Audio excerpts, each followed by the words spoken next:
अस्सलाम वालेकुम। I hope आप सब खैरियत से होंगे। आज हम तैयार करने जा रहे हैं डोनट्स, जो कि बाज़ार से बहुत ही महंगे मिलते हैं और आपके बजट में भी हैवी होते हैं। इसके अलावा आप घर में बनाएंगे तो घर में बहुत ज़्यादा टेस्टी और बहुत ही जल्दी ये तैयार हो जाएंगे। चलिए हम स्टार्ट करते हैं अपनी recipe. First of all 1 cup गर्म दूध लेना है। गर्म बहुत ज़्यादा नहीं होना चाहिए, नीम गर्म दूध हो। एक बाउल में आपने ऐड कर लेना है। उसके बाद इसके अंदर हमने 1 अंडा ऐड करना है। इसके बाद हमने ले लेनी है इंस्टेंट ईस्ट। ये आपको किसी भी बेकरी से, मार्ट से, आपकी करीबी जो भी जनरल स्टोर है वहाँ से इजीली अवेलेबल होगी। इसका 1 टेबलस्पून हमने ऐड करना है इस दूध के अंदर।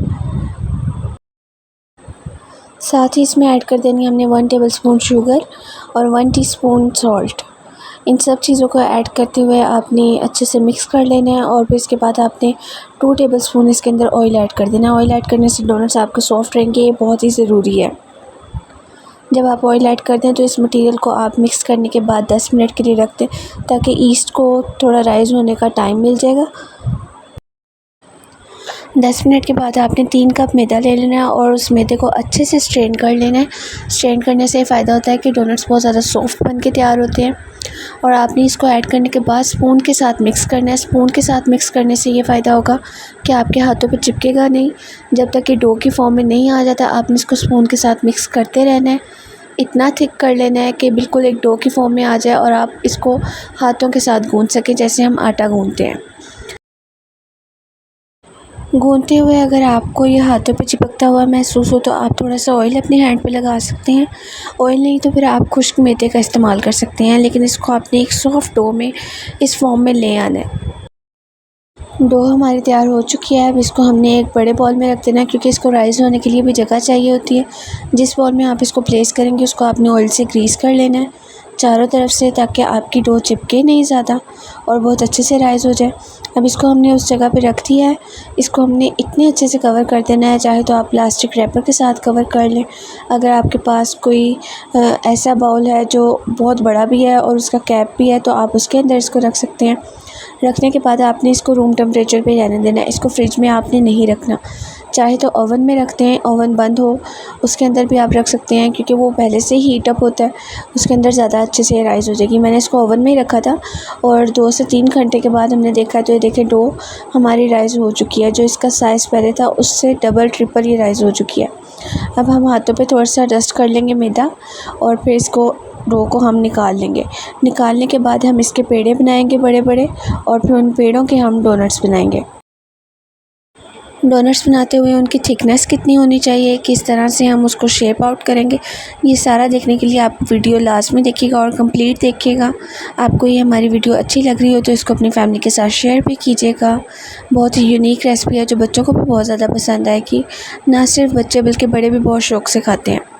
अपनी फैमिली से भी ज़रूर शेयर कीजिएगा, लाइक भी कीजिएगा और सब्सक्राइब भी कीजिएगा। डो को निकालने के बाद आपने इसको एक दफ़ा लाजमी इस तरह से गूंदना है, ताकि इसके अंदर जितनी भी एक्स्ट्रा हवा है या जो राइज़ हुई है वो एकदम से बैठ जाए और ये बिल्कुल सॉफ्ट फॉर्म में आ जाए। ये देखें अब हमने इसको गूंद लिया है। ऐसे गूंदने के बाद आपने इसके पेड़े बना लेने हैं और पेड़े आप बहुत बड़े बड़े बनाएंगे। बड़े बनाने का ये फ़ायदा है कि आपके 5 से 6 डोनट्स एक साथ तैयार हो जाएंगे। अलग अलग आपको मेहनत नहीं करनी पड़ेगी। एक बड़ा सा पेड़ा हमने बना लिया है, उसको हम मैदा डस्ट करते जा रहे हैं और उसको बेल रहे हैं। उसको इतना आपने बेलना है कि बहुत ज़्यादा पतला भी नहीं होना चाहिए और बहुत ज़्यादा मोटा भी नहीं होना चाहिए। तकरीबन 1 इंच का चौथा हिस्सा वो आपकी थिकनेस होनी चाहिए। इसके ऊपर खुश्क आप साथ साथ ही लगाते जाएंगे। खुश्क मैदा लगाने का ये फ़ायदा है कि ये चिपकेगा नहीं, आसानी से आपके हाथों में आ जाएगा और फ्राई करने में भी आपको आसानी होगी। ये देखिए इसकी थिकनेस कितनी है, बस इतनी ही थिकनेस आपने रखनी है। बहुत ज़्यादा इसको मोटा और बहुत ज़्यादा इसको पतला भी नहीं करना। अगर पतला करेंगे तो डोनट्स आपके क्रिस्पी बनेंगे और बहुत ज़्यादा सख्त हो जाएंगे वो। और अगर आप बहुत मोटा कर लेंगे तो ओवर कुक हो जाएंगे और अच्छे नहीं लगेंगे। अब इसको हमने एक ग्लास ले लेना है। ग्लास की मदद से हमने इसको गोल काट लेना है। जितने आपने पेड़ा लिया उस हिसाब से आपके डोनट्स भी तैयार हो जाएंगे। इनको गोल काटने के बाद हमने एक छोटे से कैप के साथ इसके दरमियान में होल कर लेना है, जिससे डोनट्स की शेप में आ जाएंगे। आप देख सकते हैं कि एक ही बारी में मैंने 7 डोनट्स तैयार कर लिए हैं। अब यहाँ पे गलती क्या होती है कि इसको तैयार करने के बाद फ़ौरन से ही सब फ्राई कर लेते हैं। इसको फ़ौरन फ्राई नहीं करेंगे। एक ट्रे के अंदर आप मैदा डस्ट करेंगे और इसको रखने के बाद 10 मिनट के लिए मज़ीद रेस्ट देंगे। इसके ऊपर आप कवर कर दें कपड़े के साथ या फिर किसी प्लेट के साथ इसको कवर कर दें। एक तरफ ऑयल रखें, ऑयल को गर्म होने दें, पहले उसको अच्छी तरह से हीट अप कर लें, उसके बाद आप आग हल्की कर लें और फिर डोनट्स को ऐड करते जाएं। तकरीबन 10 मिनट हमने डोनट्स को दोबारा दिए थे। डोनट्स अब हमने ऐड कर दिए हैं और ये देख सकते हैं कि एक तरफ से जब गोल्डन हो जाए तो आपने दूसरी तरफ इसको फ़ौरन से चेंज कर देना है। तकरीबन 2 से 3 मिनट लेते हैं ये डोनट्स आपके फ्राई होने के लिए। जितने भी डोनट्स तैयार हुए थे वो मैंने इसी तरह से थोड़े थोड़े करके फ्राई कर लिए हैं। ये है कि ये डीप फ्राई होते हैं और आपने डीप फ्राई ही इनको करना है। अब दूसरी तरफ मैंने कैंडी बिस्किट से एक चॉकलेट तैयार कर लिया है और ओरियो बिस्किट से चॉकलेट तैयार की है। आपको इसके लिए कोई महंगी और ब्रांडेड चॉकलेट्स लेने की भी ज़रूरत नहीं होती, बल्कि घर में मौजूद बिस्किट से ये तैयार हो जाती है। अब इसकी गार्निशिंग करेंगे। डोनट्स हमारे ठंडे हो चुके हैं, इनको रूम टेम्परेचर पे ठंडा करना है आपने। उसके बाद चॉकलेट में डिप करें। चॉकलेट में डिप करने के बाद इसके ऊपर स्प्रिंकल्स डालें, बंटी ऐड कर दें। जो आपको अच्छा लगता है आप इस पर ऐड कर सकते हैं। अगर आपके पास कंडेंस्ड मिल्क मौजूद हो तो आप वो भी इस पर ऐड कर सकते हैं, उससे भी टेस्ट बहुत ज़्यादा अच्छा आता है।